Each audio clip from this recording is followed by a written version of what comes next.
República Dominicana. Soy José Eliseo Almanzar, esto es Paneo Semanal, dando las gracias a Dios porque nos permite estar aquí con ustedes y, por supuesto, a ustedes que nos conceden el honor de sintonizarnos por esta Sol 106.5 FM, también de vernos en YouTube, en nuestro canal Paneo Semanal y en el canal de Sol 106.5, así como también de seguirnos en nuestras redes sociales, Instagram, Facebook y Twitter, Paneo Semanal. Saludando a mi querido hermano y compañero Luis José Polanco.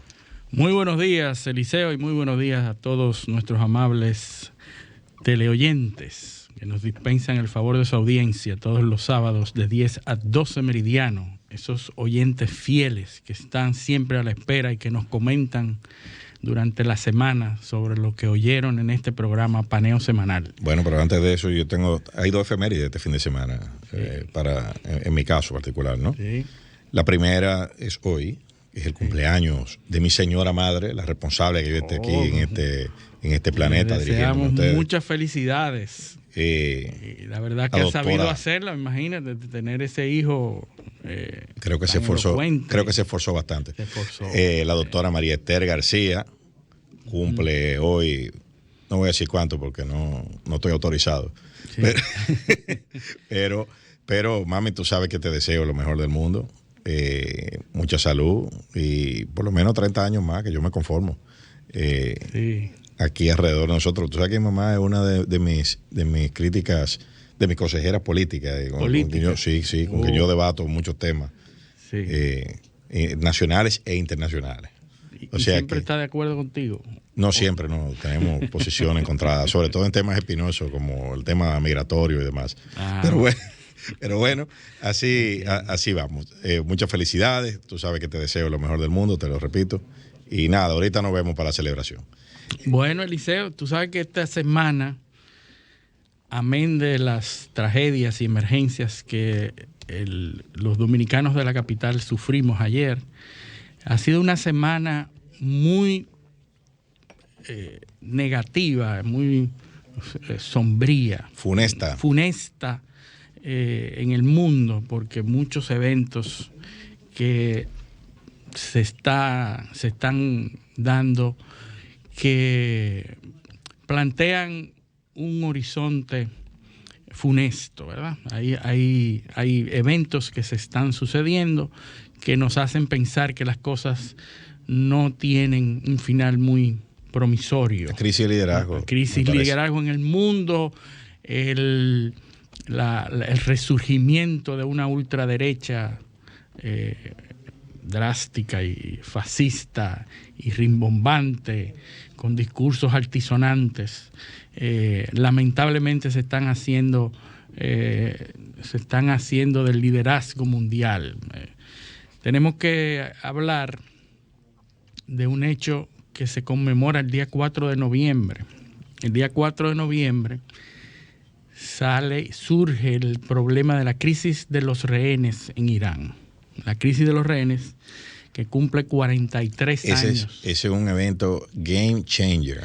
Cambió el panorama internacional para siempre. A partir de ese momento. Yo te diría que bueno, sí. Vamos a decir que el evento que sí cambió, que dio giro a todo, fue la revolución islámica en Irán.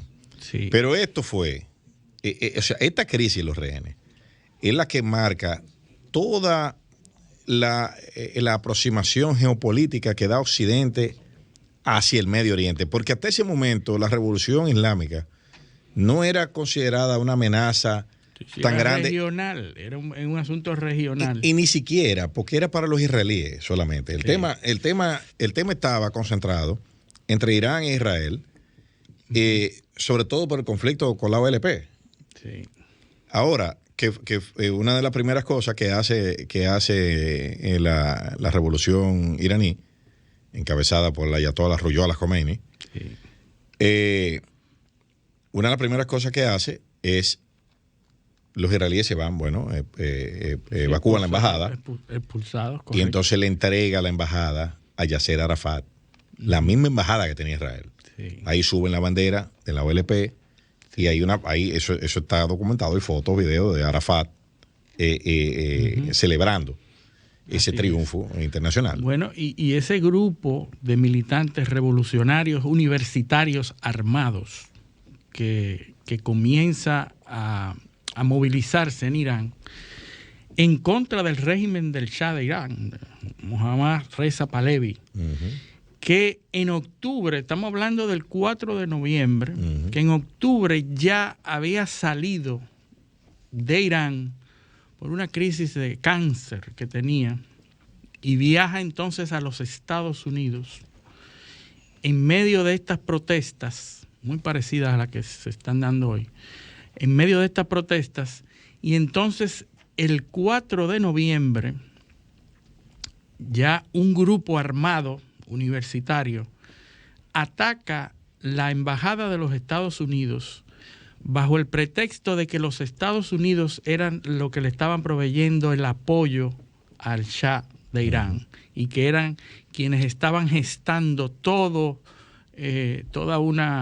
un proyecto en contra del pueblo iraní, ¿verdad? Y entonces Irán se enfoca en contra de los Estados Unidos, a quienes le pide la devolución del Shah de Irán, Mohammad Reza Pahlavi, para que sea retornado a Irán y ser juzgados por sus crímenes, sus supuestos crímenes. A lo que Estados Unidos se rehúsa, ¿verdad? Y dice que no va a acceder a esas demandas. Y entonces se da el ataque a la embajada de los Estados Unidos y mantienen 52 norteamericanos en la embajada.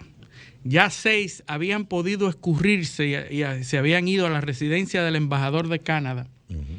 Y entonces se da ese sitiado, lo mantienen presos, algunos lo llevan al Ministerio de Relaciones Exteriores.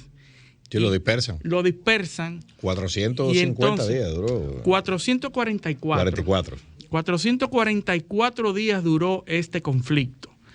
En medio de las elecciones que se aproximaban, Jimmy Carter estaba manejando el tema, y podemos decir muchos años después, 43 años después, que lo manejó de una manera torpe, muy torpe, porque por un lado se negaba a las demandas de entrega del Shah, a quienes le pidieron a Omar Torrijos que lo recibiera para sacarlo del territorio norteamericano.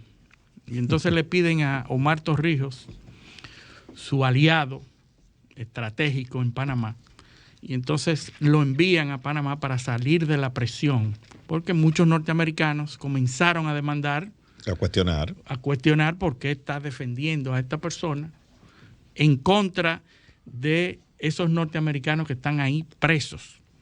Pero este hecho se da en medio de grupos que están a favor de negociar, a favor de atacar, a favor de hacer operaciones. Finalmente hubo una operación. La operación que fracasó, Garra de Acero. Garra de Águila. La operación fue Eagle Claw. Exactamente. El Eagle Claw fue una petición del presidente al Estado Mayor de que le presentaran una opción. Y esta operación, muy a diferencia de lo que nosotros vemos en las películas, Eliseo. Fracaso total. Fue un fracaso total por muchas razones. No fue que falló algo, sino que fallaron tantas cosas que fue un total fracaso. Un accidente en una pista en Arabia Saudita. Bueno, los aviones, los helicópteros se dañaron, tuvieron que abortar, los camiones llegaron 90 minutos después. Toda la operación, toda la logística falló y no pudieron hacer esa operación. Fue un fracaso total. Imagínate los estados aliados. Reino Unido ofreció una operación con su cuerpo élite. Francia ofreció, todos los aliados, los europeos, ofrecieron ayuda, pero Jimmy Carter manejó de una manera fatal este hecho. Y la solución, porque la solución fue pagar el rescate. Pagar el rescate, y no solamente eso, trató tantas cosas, entre ellos un bloqueo comercial, las fuentes de ingresos, los bancos, los recursos de Irán, fueron frisados en bancos. Una serie de medidas que tomó los Estados Unidos. Pagó el rescate. Cuando me refiero a pagó el rescate, fue que la negociación fue la siguiente. Tenían unos miles de millones de dólares congelados en Estados Unidos.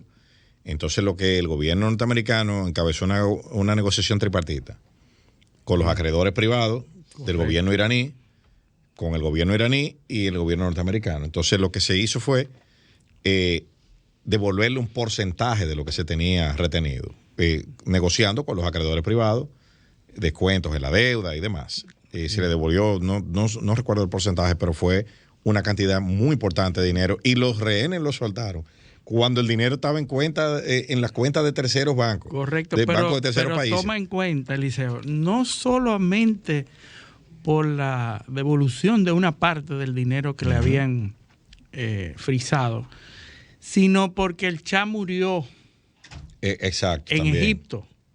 Cuando va a Egipto y está ya como asilado en Egipto, el Shah muere, con lo cual la principal demanda de Irán se cae. Ya, exacto. Es decir, que ni siquiera fue por... Que algunos dicen que al Shah lo ayudaron. Lo ayudaron a eliminar esa demanda. Lo ayudaron a morir más rápido. Más rápido. Pero bueno, no parece, porque el tipo tenía un cáncer estaba, muy fuerte, que estaba ya terminal.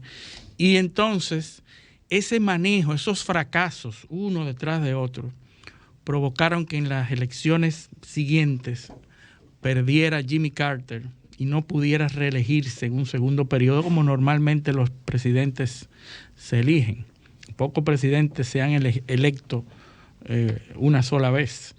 Entonces llega Ronald Reagan al poder con una mentalidad diferente, con una decisión más firme y con mayor liderazgo a favor de los Estados Unidos. Antes se decía que Ronald Reagan era derechista, que era una persona, pero al pasar los años la gente está reconociendo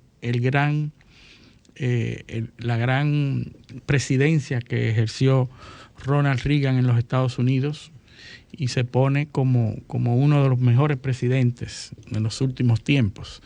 Entonces, bueno, le benefició también que sustituyó a Jimmy Carter. Correcto. Que era considerado el peor. En ese proceso, correcto. Por eso lo pongo ahí en contraposición, porque Jimmy Carter pierde las elecciones y llega Ronald Reagan. Un conflicto y un mal manejo de la situación internacional le hace perder las elecciones. ¿Verdad? Resulta que estamos ante una situación parecida en Irán. Estamos en unas protestas que tienen muchos días. De hecho, en el día de ayer se escenificaron los enfrentamientos más sangrientos desde aquella época, del 79. O sea, se dice que las mayores bajas que se han enfrentado en Irán en protestas se escenificaron el jueves y el viernes pasado.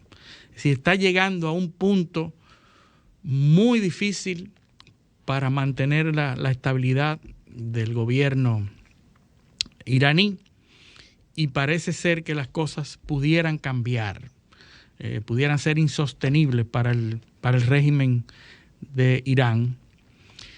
Resulta que Joe Biden, en un discurso de campaña, porque están el día 8 son las elecciones de medio tiempo de los Estados Unidos, y Joe Biden, no sé si en ese momento de senilidad, dice, nosotros vamos a liberar a Irán. Imagínense ustedes, vamos a liberar a Irán, no se preocupen, nosotros vamos a liberar a Irán. Fíjate el paralelismo que se da entre ese hecho de hace 43 años. Y con todo y fecha, o sea. Con las fechas recientes, ¿verdad? Hace 43 años, un 4 de noviembre, que se le acusa y se asalta la embajada norteamericana por estar apoyando al régimen de Irán. Y entonces hoy, la cara opuesta, donde un presidente de los Estados Unidos dice que va a liberar a Irán en medio de protestas del lado contrario. Entonces, y a poco tiempo de unas elecciones que van a ser muy reñidas y que, de acuerdo al sitio 538, dicen que los republicanos están tomando la delantera en ambas cámaras. Sí. Vamos a decirlo en caliente aquí. Así. Mira ahora, tú recuerdas que la semana pasada habíamos dicho que en la misma línea de lo que va diciendo, la semana pasada los republicanos ganaban en 43 o 45 de cada 100 escenarios que se corrían para el Senado. Bueno, pues hoy en día, ya ¿a cuánto pocos días, el martes. El martes, bueno, hoy es sábado, estamos a 72 horas de las elecciones. Hoy en día, eso se ha volteado. Ahora en el 55%, en 55 de cada 100 modelos informáticos que se corren, los republicanos ganan el Senado. Sí. Y la tendencia en la Cámara de Representantes, que era de 81 de cada 100 modelos, ahora es en 84. En 84 de cada 100 modelos que se corren. O sea que, al parecer, lo de la Cámara de Representantes está muy claro. Sí. Al parecer, hay una tendencia a favorecer a los republicanos. Y de hecho, otro dato sumamente importante, y habrá que ponerle atención, es el voto anticipado, el voto que se está dando por correo, sí, por correo, que ha votado una cantidad de gente enorme por correo, que ya votaron, o sea, ya se sabe que están ahí. Entonces hay que ver ahora quién favorece esa tendencia. Esa votación que fue un ejemplo en las pasadas elecciones de cómo no se tomó en cuenta esos votos previos que se hacían por correo, que fueron los que a la postre le dieron la victoria al Partido Demócrata. Los votos por correo fue un punto de inflexión en las pasadas elecciones. Y ahora los republicanos saben que tienen que hacer lo mismo, que tienen que ocupar esos votos por correo. El panorama luce complicado para los demócratas. Sí. Ellos han sacado todos sus cañones. Anda Barack Obama, Kamala Harris, Joe Biden, andan todos tirado a la calle. Haciendo. Y vimos un clip que me sorprendió muchísimo en un meeting de Barack Obama, que no pudo contener a la multitud, la gente, diciendo abajo Biden. Sí. Y él tratando insistentemente en revertir, en que la gente se calle, pero la multitud nunca dejó de cantar y de decir abajo Joe Biden. Increíble. O sea, y no pudo, a pesar del liderazgo que tiene Barack Obama en los Estados Unidos y en el Partido Demócrata, no pudo Barack Obama revertir y callar a la gente cuando gritaba abajo Joe Biden. Y Trump, leí en la prensa norteamericana que es probable que Trump anuncie su candidatura presidencial para 2024. Él anunció que unos días antes, el día 14, probablemente anunciaba. Después de las elecciones, o sea, porque él piensa engancharse en el efecto de la victoria republicana. La victoria republicana. Para entonces, porque anda también, o sea, él ha hecho ha recorrido el país varias veces. Los rallies que ha dado, eso es diario. Tiene un rally y una manifestación. Y la verdad que le tiene un acoso electoral montado a los demócratas. No han logrado sacar la cabeza. Así es. Está monopolizando el escenario. Así es. Y realmente demasiada expectativa, demasiadas promesas. Demasiadas promesas incumplidas. Jorge Ramos escribió en estos días un artículo que corrió bastante en Twitter, donde él hablaba de ese problema, de las promesas incumplidas. Esas expectativas tan altas producen una resaca rápida en los pueblos. Sí. Y penalizan al poco tiempo. Claro. A los partidos. La gente se siente estafada. Porque a ti te eligieron porque los otros estafaron al pueblo. Sí. Entonces, supuestamente, tú le dijiste eso. Pero cuando tú llegas, tú haces lo mismo. Entonces, tú eres... O cuando no llenas las expectativas que tú dijiste que ibas a llenar. Exacto. Y es un fenómeno al que hay que poner la atención. Ahí está el resultado brasileño. Sí. Ahí está el resultado brasileño. Hay gente en Brasil que no cree todavía lo que pasó. Porque el golpe ha sido... Sí, muy fuerte, que no pensaban. Muy fuerte. O sea, hay gente que no ha asimilado. El mismo, empezando por el mismo Bolsonaro. Sí. Que como, o sea, es un acontecimiento que ha roto las tendencias históricas de Brasil.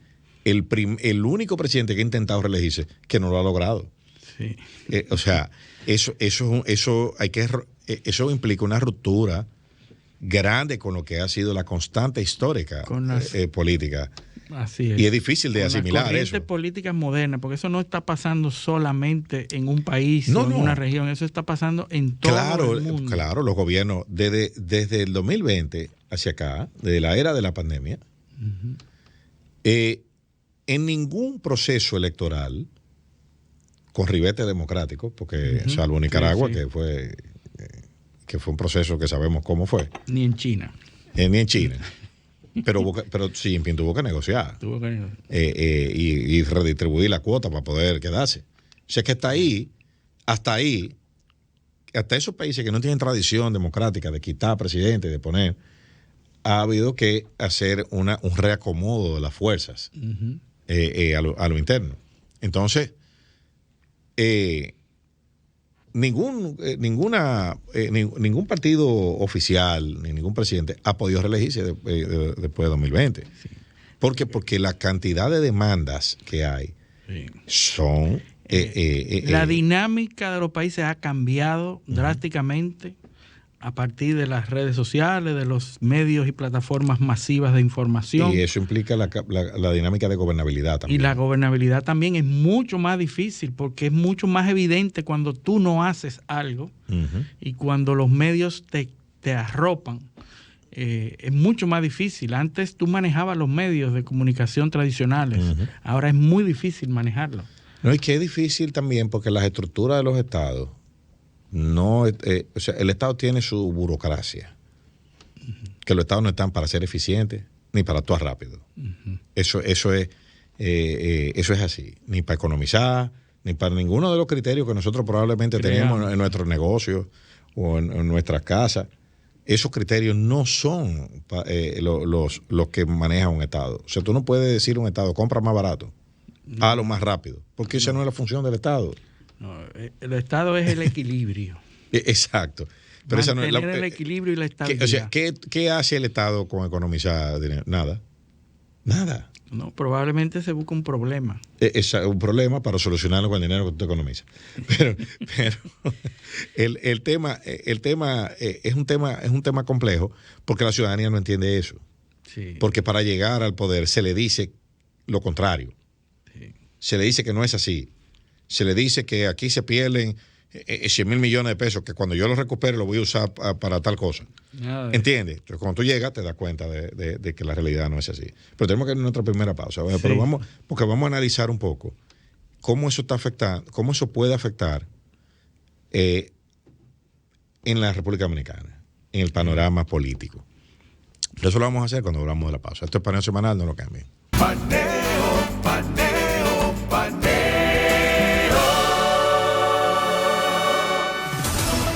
Sol 106.5, una estación del grupo RCC Miria.